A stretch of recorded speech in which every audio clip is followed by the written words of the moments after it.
Hey guys, in this video I'm going to share an important tip with you all. This tip is going to be specific about text objects in Blender.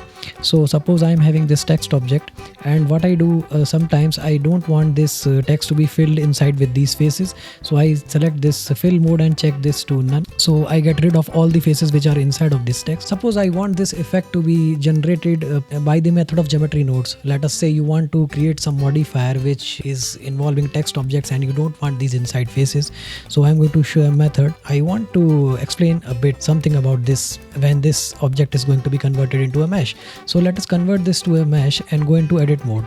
As soon as I go into edit mode, you can see there are so many. This is a wacky geometry inside, obviously, and you can see that any of the edge which I select, which is inside of this text. Let us suppose I select this edge. It is going to share more than one face, this face and this face. When I am talking of this edge, suppose I'm going to check about this edge, then also this edge is going to share this face and this face. Let us see the case of an edge which is outside of this geometry, that is on the boundary of this geometry. What you will say about this edge? So this edge is only having one face to share with. This also is having a one face to share with. So you can see that any of the edge which is on the boundary or on the end of this text object is only sharing one face each. So this information is very useful when I am going to generate this fill mode to none effect procedurally.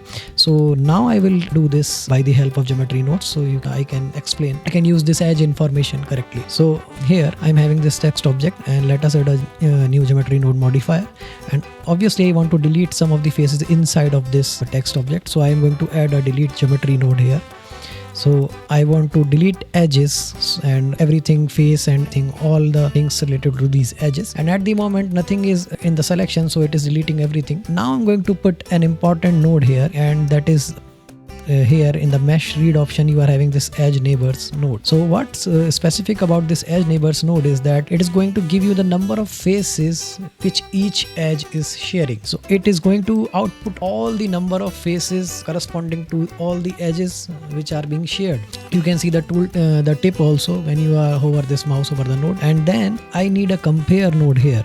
I will obviously convert this into an integer mode, obviously, because faces are going to be integer, and I will check this that whenever this face count for any particular edge, if it is greater than 1, then I need to delete those particular geometry. As you can see, I only want these edges which are having only one face to share with, and delete all the other edges which are having which are sharing more than one face. So let us say this particular edge I want it to be deleted. This I'm going to select, and as you can see, all of the edges which are having more than one face to be shared with are going to be deleted, and you have this effect procedurally generated. Now you can do all of the things, and yeah, you can go ahead. Thank you.